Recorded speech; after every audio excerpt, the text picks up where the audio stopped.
Now, let me explain to you applications of vulnerability assessment frameworks. Students, adaptation to climate planning. Vulnerability studies are used to frame vulnerability by countries. 2. National adaptation plans. National determined contributions (NDCs). Sectoral adaptation plans such as agriculture, water and health. Strategies on disaster risk management, identifying hotspots, frameworks assist in mapping the areas which are highly susceptible to drought, for example, arid regions, or floods such as regarding the river basin and deltas, sea level rise regarding the coastal zones, or glacial melt, which is related to the mountainous areas. So, after all the discussions about the applicability of indexes, it is important to discuss briefly on the significance of vulnerability assessment frameworks. Students, as we know that climate change is not a recent development, but rather a socio-economic and political issue of concern today.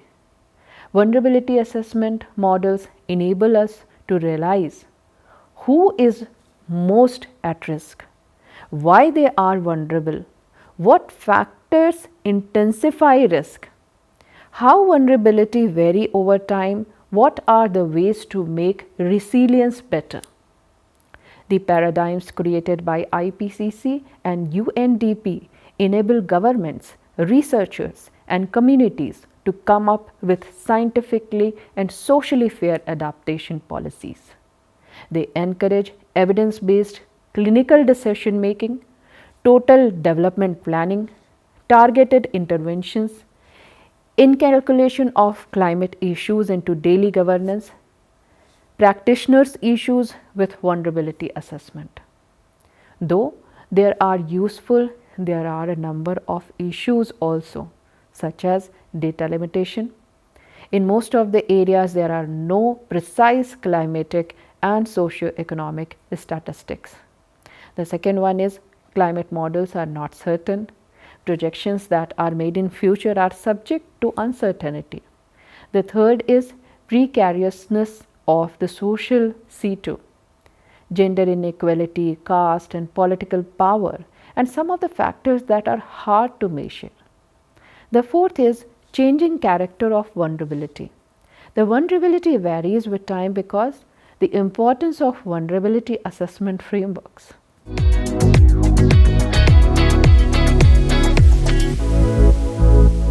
Now, let me also explain to you the resource allocation and funding. As you know that funds are given to the communities that are classified as highly vulnerable by international institutions such as the Green Climate Fund, which has been described to you in previous lectures. Community-based adaptation participatory approaches are useful in designing interventions like diversification of livelihood, ecosystem-based adaptation, improved water management, resilient framing to climate changes.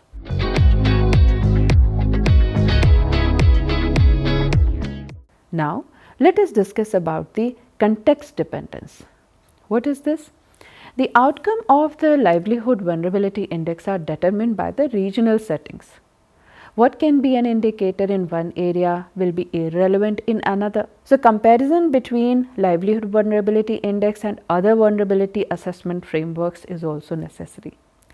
There are number of frameworks used to evaluate vulnerability, among which there are the household vulnerability index. It is associated with the level at which the country is utilizing its resources. It includes aspects such as climate change vulnerability, the extent to which previously stable climate conditions may cause economic impact over the long term. Next is, as I discussed, the sustainable livelihood framework.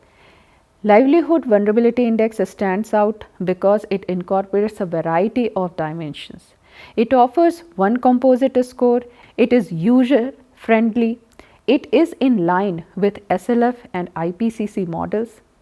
Other frameworks can offer a more detailed understanding of the dimensions, yet Livelihood Vulnerability Index offers the balance between the comprehensive approach and the pragmatic approach. So, the LVI and sustainable development, the Livelihood Vulnerability Index can be an important part of the process of achieving the sustainable development goals. How? It provides insights for SDG 1, that is related to no poverty, SDG 2, which is zero hunger, SDG 3, which explains about the good health and well-being, SDG 6, which talks about the clean water and sanitation, SDG 13, which is on climate action, and SDG 14 and 15, which is related to life below water and life on land. Students, governments and organizations can use vulnerable population to initiate specific development programs. Livelihood Vulnerability Index in the context of India is very popular in studying vulnerability in states and communities. As I explained to you, regions like Himalaya, coastal Odisha, Sundarban, Rajasthan, as well as northeastern states are some of the key areas for study purpose. The common findings revealed much exposure to rain-fed farming areas, high sensitivity among tribal as well as marginalized population, water scarcity as one of the main vulnerability factor. Apart from that, good influence of social network on decreasing vulnerability, climate variability with major effects in agriculture. So, study based on LVI have been used to inform watershed planning and development, climate adaptation and rural livelihood missions. Applying Livelihood Vulnerability Index to future planning and building of resiliency.